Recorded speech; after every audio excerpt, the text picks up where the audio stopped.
Please subscribe to Face TV Africa and turn the notification on. Face TV Africa, ẹ jọ̀ọ́, subscribe, hete. Face TV was Swoby.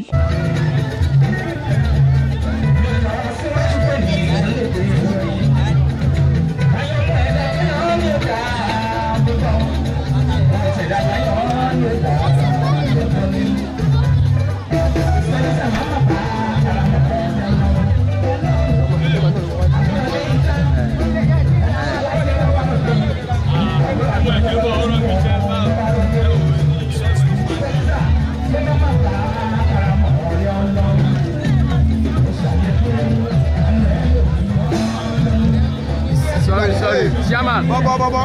Àlàyé. Cameraman ẹ kú mi. Ẹ jọ̀ọ́.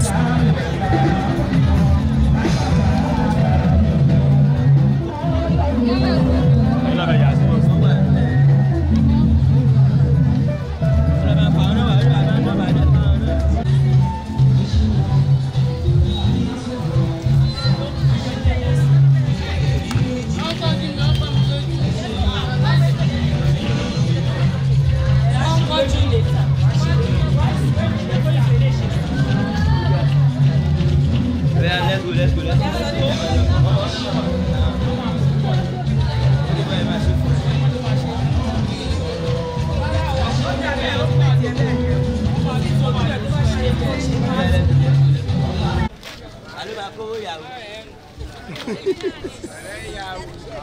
Alo ma ko yàwó. Ẹ má ṣàwó yàwó mi o. Àpò space. Ìyá onífọ́tò ẹ̀ kúrò mẹ́rin láàrin wọn náà. Ẹ mọ̀ kọ́tà ń ṣe o. Ó yà kó ibùkún kó bí kí wọ́n lọ fọ́ yín lójú o. Ó yẹ má kó yàwó kí wọ́n lọ kówó orí yín o.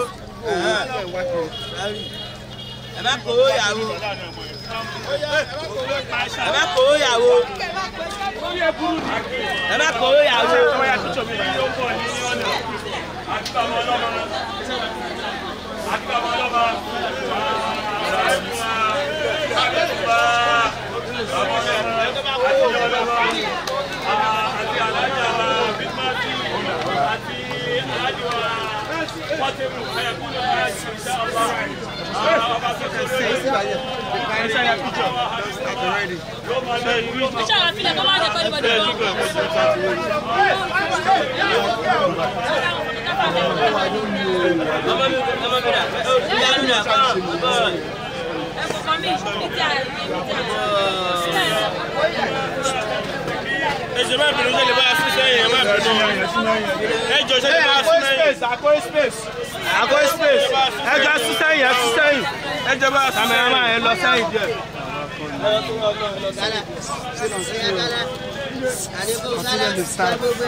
Begin the ceremony.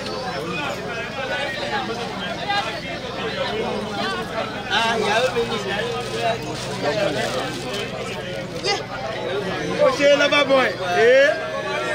Odogu de love. Odogu de love. Ika. Amala lami. Kọ́mọ ní ìgbéyàwó. Ṣérétì. Kọ́mọ ní ìgbéyàwó. Ṣérétì. Máa ń kọ́ tó ń ṣe o. Náwó.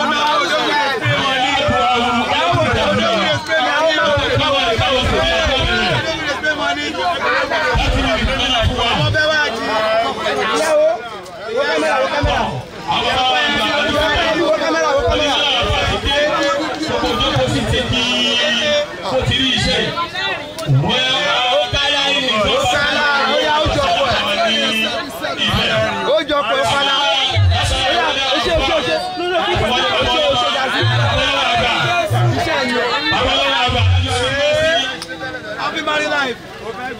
Happy married life. May God bless your union. Happy married life. Bàbá ọlọ́wọ́ àgbà. Àjọ ṣé wẹ́ẹ̀dì láti rẹ̀ òbí Bàbá yìí wà bí mọ́ sí. ṣé wẹ́ẹ̀dì láti rẹ̀ òbí Bísí ìlà ẹ̀wọ́ jókòó. Bàbá ọlọ́wọ́ àgbà. Ẹ wá bọ̀ wá ẹ jókòó bàbá ọlọ́wọ́ àgbà. Ẹ̀yin lẹ́ ṣe ìṣúná lé ní bisimilá bisimilá. A ní ìṣẹ́jú rẹ̀ pẹ́tẹ́ bá. Allahu nuru samawati wal ard. Ni'mat dukhul. Akíwọlé àgbàlagbà. Ahlan wa sahlan. Wa marhaban bikum ya sheikh. Àti ìrètí látẹ̀kan. Ẹ kú wọlé àbá. Tọ́ àwọn bàbá náà fẹ́ lónà.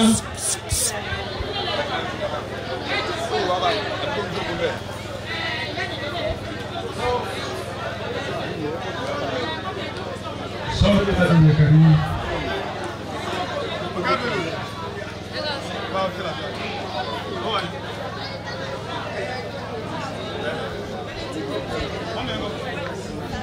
الله أعوذ بالله من الشيطان الرجيم كان عبد وإياك نستعين اهدنا صراط المستقيم صراط الذين أنعمت عليهم غير المغضوب عليهم ولا الضالين آمين.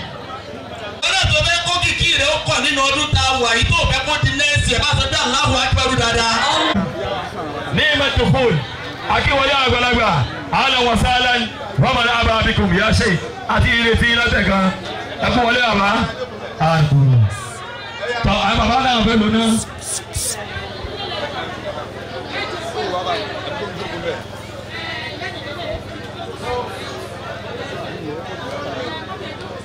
sọ́ọ́dún tẹ̀lé ìyẹ̀kẹ̀rí.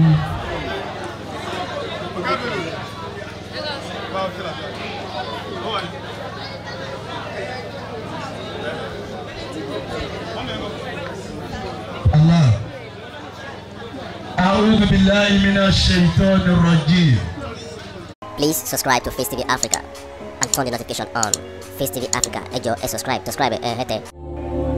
Face TV was Swoby.